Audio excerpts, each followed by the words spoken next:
কৃষক স্টার ক্লাবের পরিচালনায় আমরা যে কদিনব্যাপী নানা বিচিত্রা ও ক্রীড়া অনুষ্ঠান দিয়ে আমরা এই অনুষ্ঠান শুরু করছিলাম। আজ আমাদের শুধু মাতৃবিজয়া আন্তরিক প্রীতি শুভেচ্ছা অভিনন্দন।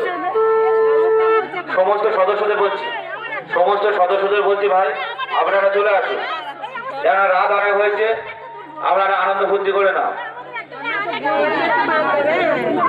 রামনগর নিবাসী বাসুদেব মজুমদার আমাদের মাকে 301 টাকা প্রণামী দিলেন। আমরা কমিটির তরফ থেকে তাকে জানাই আন্তরিক প্রীতি শুভেচ্ছা। উনি যে উদ্দেশ্যে আমাদের মাকে প্রণামী দিলেন, মা যেন তার সেই উদ্দেশ্য সফল করে। সরস্বতী মাতা কি জয়, সরস্বতী মাতা কি জয়। আসছে বছর আসছে বছর মা সরি দান করে। সরস্বতী মাতা কি অংশ মানে কি বিনা মানে কি মা সরি দান করে।